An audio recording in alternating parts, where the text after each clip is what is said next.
JB, hoje eu estou olhos nos olhos com o 4º tabelião do cartório de São Bernardo do Campo e também presidente do Colégio Notarial do Brasil. Aqui comigo vai falar sobre o atendimento virtual para serviços extrajudiciais nos cartórios em todo o país. Essa transição veio para terminar com o excesso de burocracia e também de uma infinidade de documentos. Falo de Andrei Duarte. Que bom, você vai ensinar pra gente. Imagina, não, vamos bater um papo. Na verdade, como você disse, veio para a gente tentar tornar mais racional as exigências e atender a população, né, tão carente de um serviço eficiente, né? É isso que eu ia perguntar para você. Há quanto tempo veio? Que eu me lembre um ano, não sei se eu estou errada. Tá certo. E como funciona, Andrei? Então, nós vínhamos estudando na associação, hoje eu sou vice, eu era presidente, até pouco tempo atrás. Nós vínhamos estudando na associação essa mudança, né? Porque a gente está vivendo um período de extrema mudança, né? Sem a tecnologia está invadindo todas as profissões, todas as atividades. Coisas que antigamente a gente achava que era ficção científica, hoje nós vemos acontecendo dia a dia, inteligência artificial e tudo mais, e isso vai ter um impacto gigantesco em toda atividade humana e principalmente nos postos de trabalho. Nós vamos viver aí coisas muito loucas daqui para frente. Muito. E vínhamos estudando isso há algum tempo na nossa entidade, que chama Colégio Notarial do Brasil, CNB. A gente vinha estudando há algum tempo e junto com o CNJ, Conselho Nacional de Justiça, tínhamos lá uma comissão de estudo junto com o CNJ, um processo andando no CNJ, e esse processo, uma mudança muito drástica, então ele vinha sendo tratado num ritmo natural, vamos colocar assim. Surgiu a pandemia, essa tragédia que a gente está vivendo. A pandemia, se é que a gente pode falar que ela trouxe alguma coisa boa, o que ela fez foi essa catalisação, ela induziu a tomada de decisões que estavam sendo tratadas. E mais práticas. Mais práticas. E uma dessas foi que nós levamos de novo para o CNJ e falou, olha, nós temos isso amadurecendo e agora nós temos pessoas em casa que precisam ser atendidas. Algumas situações relacionadas até mesmo com a própria pandemia, por exemplo, testamento, que aumentou muito nesse período, procurações, a pessoa está em cama de divórcio, aumentou muito nesse período. Nós temos uma central chamada Sinsec de todos os atos do Brasil, e lá a gente consegue extrair esses números de gráficos, números de divórcio, números de compra e venda e tal, e tivemos aumento considerável, e a gente precisava dar vazão a isso. Os cartórios nunca pararam, eles foram considerados essenciais desse período, e precisávamos atender essas pessoas que estavam com uma demanda e tinham dificuldade de deslocamento, a necessidade de isolamento e assim por diante. E o CNJ, ele se sensibilizou e expediu um provimento chamado SEM, que regulamentou a nossa atuação no mundo digital. Espetacular. Foi espetacular, foi assim um avanço. Mas foi um pulo muito grande, ninguém nem esperava assim tanto. Nós esperávamos porque nós vínhamos trabalhando. Vocês. Mas assim, para a população era uma diferença muito grande enorme. E tem mais novidades que estão para surgir, então. Mais módulos dessa nossa plataforma. A plataforma chama-se e-Notariado. Essa é que permite que você faça um testamento à distância. Ela é modular e alguns outros serviços vão sendo agregados a ela, como, por exemplo, não vai demorar para a gente estar em gestação, um lançamento do reconhecimento de firma online. Nossa, eu ia chegar lá. Para que você consiga. Já está dando uma aula aí tanto. Não, então vamos para o Parques. Eu ia chegar lá que eu ia dizer para você, por que ainda não? Mas você já está falando. Agora me diz uma coisa, porque eu quis você, inclusive, Andrei, porque muitas pessoas não sabem dessa novidade. E como é para o Brasil inteiro, né, a gente tem interesse em mostrar.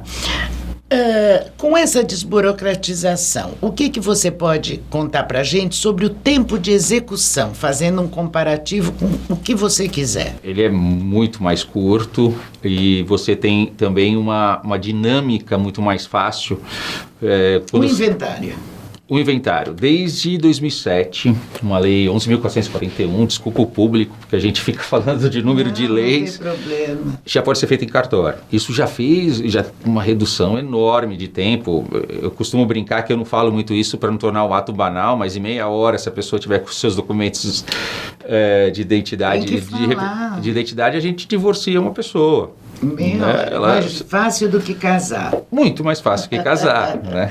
Inventário, você tendo um inventário relativamente simples, com os documentos de propriedade na mão, em 5 dias, você, dependendo da agenda do cartório, de sua confiança, do tabelião de sua confiança, em 5 dias você tem ele feito. No caso, o divórcio, vamos supor, quando não há filhos menores, também é automático, rápido. Esse é um dos requisitos, né? Não pode haver filhos menores. Se houver filhos menores, você pode ter 2 vias. Uma é a judicial e a outra é você levar as questões relacionadas ao menor para a questão judicial. Se essas questões são resolvidas no âmbito judicial, e você pode fazer o resto do inventário como partilha e tudo mais no âmbito extrajudicial. Há essa possibilidade. Sim. Então, ou seja, preenchido esses requisitos de não ter menores nem incapazes e acompanhado de um advogado que é essencial, é nossos parceiros na hora de ajudar a instruir as pessoas, na hora de trazer confiança para o ato e assim por diante, e mesmo orientar as pessoas. Sim, isso é essencial, porque,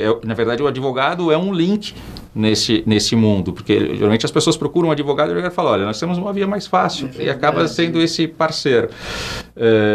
Então, quer dizer, você preenchendo esses requisitos, você resolve extremamente rápido, e eu digo que, além da rapidez, que a questão tempo que é relevante, você tem uma questão econômica muito compatível, o preço é muito paralelo ao das custas judiciais no estado de São Paulo, mas você tem uma questão de peso emocional. Sem dúvida.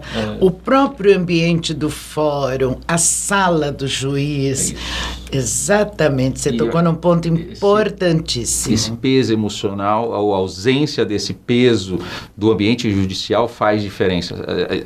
Às vezes a gente deixa isso um pouco de lado, mas esse peso é relevante. Emocional muito importante. Muito. Quem já sentou na frente de um juiz, e eu já sentei para testemunha, mesmo vivendo nesse ambiente, tendo sido advogado, tendo sido delegado, mesmo como testemunha, você treme, você fica nervoso, ou seja, é feito para isso. É feito para a pessoa se sentir ali. Solene. E no cartório a palavra é você essa. não tem isso, você tem o respeito, você tem tudo que precisa ter, o ato exige, porém com uma grande capacidade de leveza, eu acho. Leveza maior. Puxando a sardinha para o nosso lado, os cartórios evoluíram muito nos últimos anos, principalmente vindo com os concursados, a partir ali dos anos 2000 no estado de São Paulo, os concursos são regulares, e você vê uma mudança de estrutura física, a pessoa entra com uma outra mentalidade, você vê uma até tecnológica, de conforto.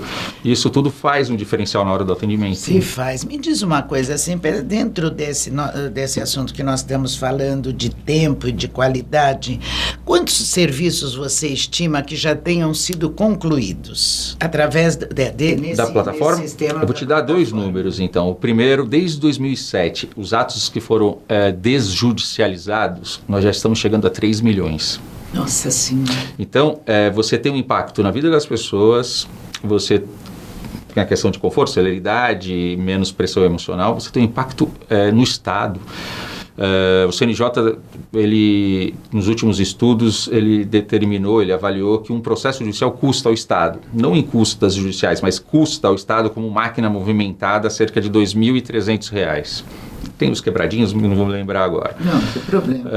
Se você tira 3 milhões de processos que iriam para lá, e cada um desses, eu fiz direito para não fazer conta, então já imagina que cada um desses economizou R$ 2.300 e 3 milhões, nós passamos de R$ 1 bilhão economizados da máquina pública. Que coisa boa. Então isso é gritante. E super seguro, né?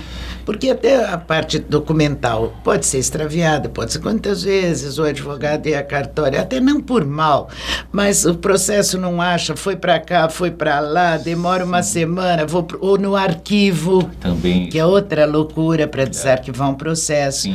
Você vê que até nisso houve uma segurança, uma boa segurança que as partes encontraram. Eu costumo dizer que, assim, no Brasil, a gente trabalha muito 880, né? Então, você procura, você tem todo um ambiente, ou você trata aquilo de uma maneira extremamente rígida e solene, como a questão sendo resolvida no judicial, ou você trata ela sem solenidade nenhuma, sendo tratada na rua. Nesse meio, tem espaço para novas soluções.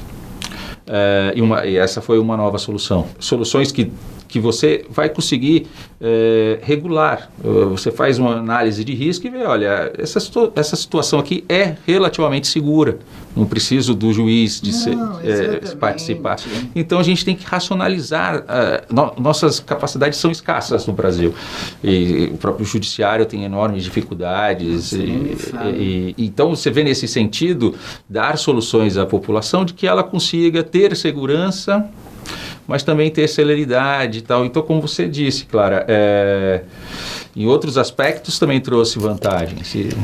Lógico que trouxe. Eu queria dar um número para você, desculpa te interromper. E esses atos eletrônicos, que foi a sua curiosidade primeira, esses atos eletrônicos nós já estamos passando de 160 mil desde maio do ano passado até agora. Então, são 160 mil atos feitos em cartórios em um ano. Um ano. Talvez até menos. Um ano, foi no final de maio. De pessoas que não precisaram ir até o cartório, elas fizeram tudo eletronicamente, e aí depois eu te explico até como é esse processo, é muito interessante, e com a mesma garantia, com a mesma segurança jurídica do que você estivesse fazendo presencialmente. Fantástico. Além, nós falamos em divórcio, falamos em inventário. Que mais atos podem ser feitos? O último a ser desjudicializado foi o uso campeão extrajudicial. Excelente. Que também está numa fase de amadurecimento, porque assim como se você for quando a gente pega a curva dos atos lá de 2007, é uma crescente ano a ano, então o que a gente está fazendo aqui de levar essa informação é essencial. Isso é essencial para a população saber que tem soluções para que ela não sofra tanto quanto a gente já sofre na rua. Com burocracia, muito embora eu tenha muito receio de ficar falando de burocracia, porque eu brinco, na nossa classe, geralmente essa frase não é minha, a gente brinca que burocracia é igual colesterol, tem a boa e tem a ruim. Ruim, é verdade. Então você tem que saber ali quando ela é excessiva, pesada e desnecessária, ou seja, não agrega, ela é ruim. Mas às vezes ela é necessária, porque a burocracia não é mais do que a organização também, de etapas. Né? Mas era demais. É demais. Não, é demais.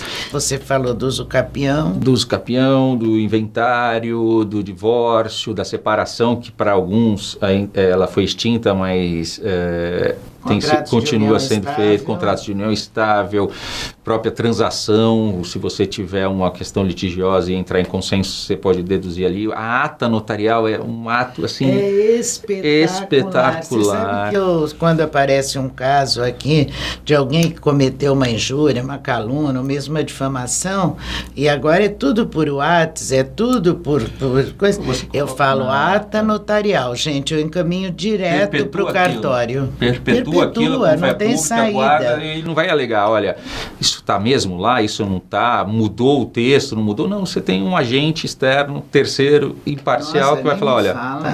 Agora, me diz uma coisa, assim, a pandemia veio exatamente junto, há um ano atrás, e dizem que aumentou muito o número de divórcios. Muito. Eu pergunto a você, essa facilidade para divorciar, você acha que influiu no aumento, ou a pandemia, ou os dois?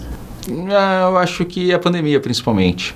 Eu acho a facilidade, eu não acredito que ela seja geradora de demanda. Não. Eu acho que ela recebe a demanda que a sociedade já tem. Agora, não tenho nenhuma introdução em ciências sociais e psicologia para saber o que é, mas por lógica da experiência, a gente imagina que a pessoa que tem convivência intensifica a convivência na pandemia e isso gera. Agora, os nossos números na nossa central chamada SENSEC, ele demonstra esse aumento. Houve um aumento, efetivamente, houve uma queda muito grande em abril, maio do ano passado, com a introdução da plataforma eletrônica e notariado, essa demanda reprimida explodiu 2, 3 meses depois, mas depois ela continuou acima da média do que ela vinha. Então, assim... Eu perguntei isso para você, porque a gente falou do constrangimento de, por vezes, ir a uma sala de juiz. Sim. E agora, com isso, também é que foi aquelas coincidências, entre aspas, da vida. Por curiosidade, não é raro a gente fazer o divórcio, ainda que consensual. A pessoa pede um tempo para aí entra na sala, depois entra o outro na sala, não querem se ver e tudo mais. E eu, por outro lado, eu também já fiz divórcio no cartório, onde os dois já foram com os novos companheiros. Está tudo mais prático. Foi a pandemia, tô brincando. Falar para você, nós chegamos ao finalzinho do nosso tempo. Eu te agradeço demais, você veio de São Bernardo para esclarecer tanta coisa que a gente precisava aqui, que agora é o comum nos nossos dias. Então, Clara, eu que agradeço, é uma honra estar aqui com você, obrigado. E agradeço a possibilidade da gente falar sobre essas alternativas. Como eu disse, a população tem tanta dificuldade que às vezes ela não conhece algo que pode atenuar essas dificuldades. É verdade. Então, é um prazer enorme e estou à disposição. Obrigada, querido. Se precisar, eu que agradeço. Também. Obrigado a todos. Do programa também. JB, como eu brinquei com Andrei Duarte, que foi nosso convidado de hoje, ele deu uma aula para nós realmente, porque muitas pessoas nem sabiam ou não sabem ainda desse novo serviço nos cartórios notariais. E agora nós estamos informando. Para você e para todos que ficaram conosco até agora, um beijo e até o próximo programa.